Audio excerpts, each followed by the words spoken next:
Hi, I'm Bart Hanson. I'm the owner and lead instructor for CrushLivePoker.com. The following hand comes from our call-in show that we record every Mondays at 4:45 p.m. Pacific Time. If you enjoy the channel, please hit that like button and also subscribe to the channel. Turn notifications on and you will get an email link with this full episode. And if you want to submit to this show, take a look at the information in the description. This is going to be my hand, one of my hands, that I played at the Jacksonville Bounty Best Bet.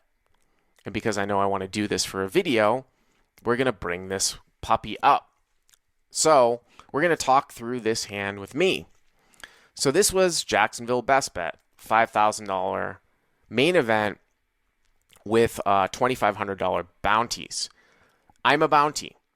So if someone knocks me out, they win $2,500. The villain in this hand, she covers me. She's also a bounty.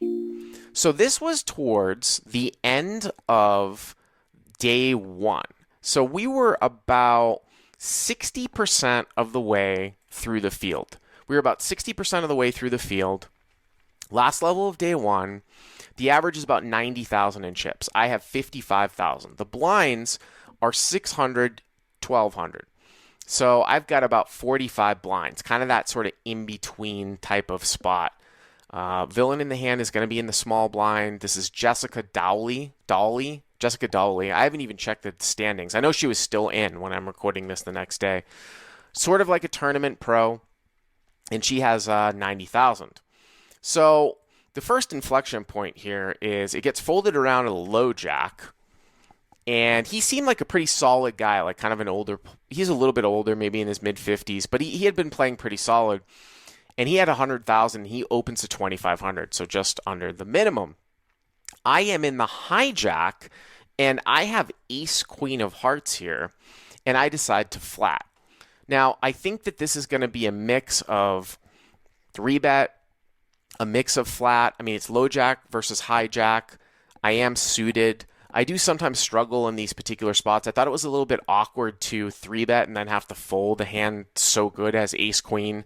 There weren't like a ton of squeezing people behind me. So I decided to flat in the hijack with ace-queen. So it goes 2,500. I call. Folds around to villain, Jessica Dawley, in the small blind. And she 3-bets here out of the small blind to 12,500. So low jack to 2,500. I call hijack, ace queen of hearts. Fold to small blind. She 3-bets to 12,500, which is about 5x. Low jack folds. And it comes back over to me, and I'm just like, I just think that ace queen of hearts here is just too good to fold. I mean, there's antes out there. There's already like, I mean, the pot's like going to be like somewhere around 20,000, 10,000 for me to call. Just under 2-1. Ace queen of hearts. Now, the interesting part of this is that when I asked some people about this hand, and they looked at some charts from some tournament training sites, like I think it was Raise Your Edge, specifically like ace queen suited at about a 40 big blind stack is one of the few combos that is flatted and then re-jammed to a squeeze.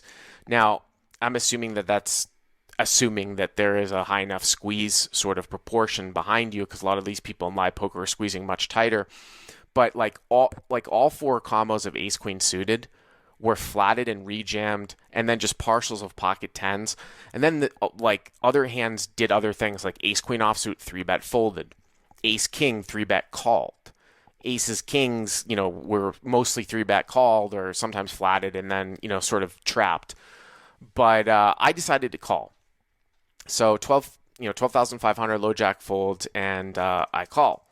So the pot is 30,000 and 30,500, and I've got like maybe 43,000 left. So it's pretty, the stack to pot ratio is pretty large. So the board comes out, queen of diamonds, 10 of clubs, 5 of spades. So obviously I flop top pair. Queen of diamonds, 10 of clubs, 5 of spades. Jessica bets 7,500 into 30,500, and I decide to call. I was sort of doing the math out here. I was like, well, if I call, the pot will be like 45,500. I'll have about 35,000 left. I don't want her just to sort of like fold out her bluffs, but I pretty much know like if a blank comes and she bets it again, I'm probably, going to have to make my decision there. So I make the call. The pot's 45,000 and a half. And we go to the turn. And the turn here is the 6 of clubs. So again, low jack opens 2,500. I call. Jessica 3-bets at 12,500. Fold. I call. The pot is 30.5. I've got like 43,000 back. Board comes out Queen of Diamonds, 10 of clubs, 5 of spades. She bets 7.5K. I call. Pot is 45.5. Turn is the 6 of clubs. And now she bets 15,000.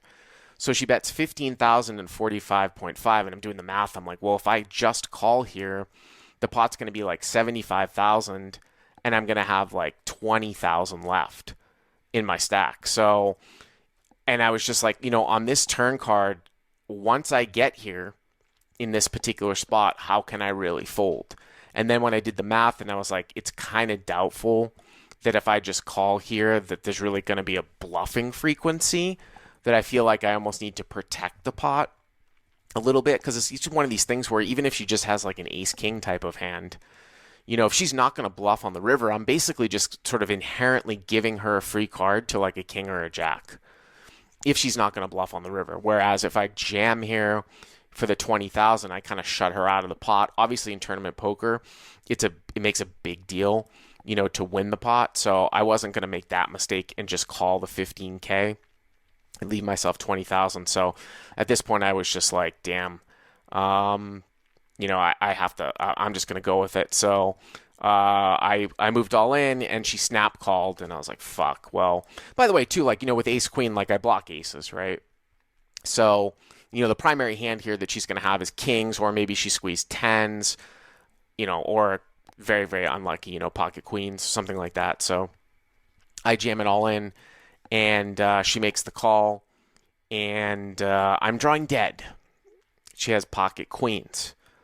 But I don't think that I could have done anything different here in this spot besides possibly, people are like, well, if I were to 3-bet here pre, and then she 4-bet, I guess I could 3-bet fold, but it seems like a really strong hand to 3-bet fold, but especially when there aren't a lot of people that are doing like sort of 4-bet bluffs behind. But again, going by those charts, it's very interesting that the ace-queen suited here, maybe in this configuration, is flat rejammed. I don't think she's going to fold queens, but if she had a squeeze, maybe she folds like jacks possibly. I don't think she folds ace-king offsuit because she's going to be too committed.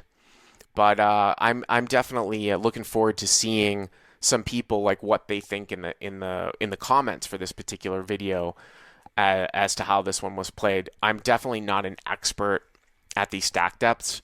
I play mostly cash games. Obviously, I had a big score in the monster stack. I've made some pretty big runs in big fields, like over 15 years. A couple final tables at World Series, Commerce, LAPC, a couple deep runs in the main event. But, that just kind of sucks. So anyways, that was it. She won the bounty. She won 2,500. And then it was out. But I had a great time in Jacksonville, and I would highly recommend that if anyone is sort of rolling through the Florida area, check out Jacksonville Best Bet. Hey guys, if you like what you've seen here, please click on the subscribe button and you'll get notified every time we put up a new video. And if you want to check out crushlivepoker.com for the first month free, use the code YTA200. Click on the link right there.